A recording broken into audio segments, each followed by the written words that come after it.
Apa fenomena warga di sejumlah daerah yang ramai-ramai memborong emas di sejumlah toko dan juga butik emas Antam? Kita kupas bersama perencana keuangan Mitra Rencana Edukasi Mike Rini Sutikno. Selamat petang, Mbak Mike dengan Maidop. Selamat petang, Maidop. Oke, yang Anda lihat, apa yang kemudian melatari warga ramai-ramai memborong emas, Mbak Mike? Kalau saya perhatikan di Indonesia itu orang ramai-ramai membeli.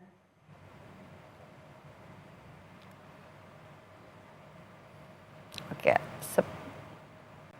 ya, sepertinya kami mengalami kendala komunikasi dengan perencana keuangan Mike Rini Sutikno. Kita masih bahas soal fenomena warga yang ramai-ramai antre beli emas dan juga memborong emas di sejumlah gerai dan juga butik emas Antam.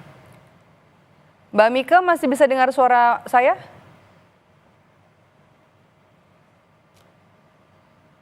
Oke. Kita akan bahas petang ini bersama dengan perencana keuangan Mike Rini Sutikno. Apa yang kemudian melatari warga kemudian ramai-ramai untuk berburu emas, berburu logam mulia? Karena kejadian ini tidak hanya terjadi di Jakarta, kemudian di Jawa Barat, kemudian ada juga di Denpasar, dan merasa bahwa emas ini bisa menjadi instrumen investasi yang cukup aman di tengah tingginya harga dolar. Meski juga harga emas yang fluktuatif, warga masih tetap ramai membeli emas. Kita kembali sapa Mbak Mike. Mbak Mike bisa mendengar suara saya? Ya, saya bisa mendengar suaranya. Oke, tadi seperti kami kurang jelas mendengar, suara terputus. Mbak Mike, kemudian bisa disambung, apa yang kemudian melatari warga ramai-ramai kemudian memborong emas meskipun harganya masih fluktuatif? Ya, karena masyarakat merasa bahwa harga emas itu bakalan naik terus ya, sehingga takut ketinggalan nggak kebagian emas pada harga yang memang masih bisa mereka jangkau. Nah, kalau kita lihat juga bahwa harga emas ini dia melonjak karena terjadi pelemahan rupiah terhadap dolar. Nah, ketidakpastian ekonomi akan menyebabkan masyarakat, konsumen itu lebih memilih menyimpan emas daripada menyimpan dalam bentuk investasi lainnya. Karena emas dianggap itu pada kondisi ketidakpastian harganya naik terus. Dan memang dia cenderung seperti itu. Jadi motivasinya adalah sebenarnya untuk melindungi nilai harta mereka gitu terhadap ketidakpastian ekonomi. Nah, pada dasarnya masyarakat Indonesia memang sudah terbiasa untuk berinvestasi dalam emas untuk jangka panjang. Namun pada momen-momen tertentu biasanya juga mereka membeli tambahan. Contohnya ketika terjadi lonjakan harga emas seperti sekarang ini. Oke, berapa lama kemudian Anda bisa membaca fenomena atau tren ini akan bertahan?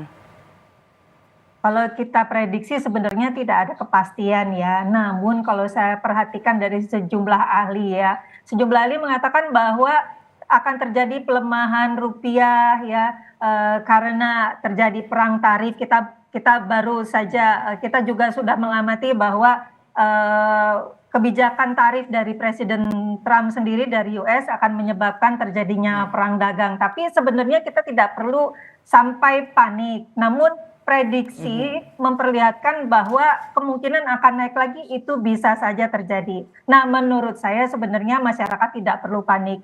Tetap membeli seperti biasa, bagi yang sudah biasa menabung emas, tetap membeli seperti biasa saja. Jadi yang sudah rutin ya tetap bisa rutin. Dan tidak perlu semua harta kita cairkan, kemudian kita belikan emas semua. Karena pun emas itu harganya bisa berfluktuasi. Tidak terus menerus dia akan naik, dia akan pada akhir turun juga, cuma kita belum tahu kapan.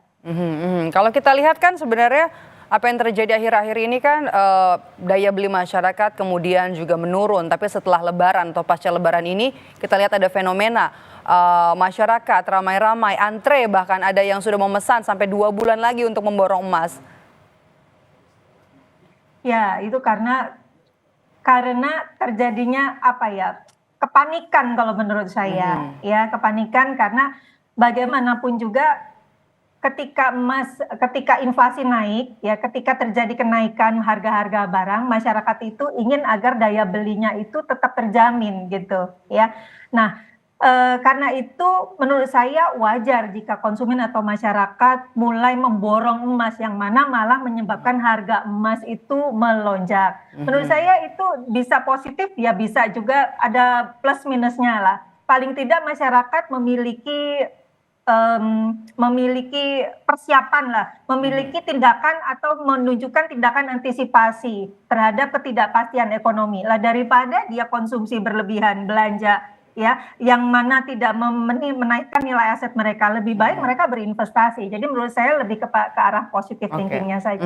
Melindungi aset begitu ya, artinya masyarakat memilih emas dikatakan sebagai dana darurat dibanding memegang uang cash begitu ya? Bisa, jadi sebagai menambah dana darurat boleh, mengantisipasi risiko ketidakpastian ekonomi, mengantisipasi kenaikan inflasi, kenaikan harga barang-barang. Emas adalah suatu tindakan investasi yang memang cocok ketika dalam situasi ekonomi yang tidak pasti. Untuk sebuah instrumen investasi, emas ini untuk investasi jangka panjang, pendek atau menengah, Mbak Mika? Sebenarnya emas itu untuk investasi jangka panjang. Jika kondisi ekonomi sedang stabil, pada dasarnya harga emas itu naik secara seperti inflasi lah, ya. Jadi seperti kenaikan beras, gula, garam, minyak goreng, ya, emas biasanya naiknya landai. Tetapi jika pada momen tertentu seperti ketidakpastian ekonomi, terjadinya pelemahan rupiah terhadap dolar secara signifikan, ya, terjadinya ketegangan politik, pada umumnya emas itu melonjak. Jadi pada momen-momen tertentu memang terjadi lonjakan emas. Tidak selalu sepanjang masa itu terjadi lonjakan emas yang signifikan. Oke, tidak selalu terjadi lonjakan emas secara signifikan. Masyarakat masih merasa emas adalah instrumen investasi yang jangka panjang, dan juga ini jadi bagian kepanikan ya, ramai-ramai memborong emas di sejumlah gerai dan juga butik emas yang ada di sejumlah daerah. Terima kasih sudah bergabung bersama kami. Mike Rini Sutikno, perencana keuangan Mitra Perencana Edukasi, sudah bergabung bersama kami di Kompas Petang.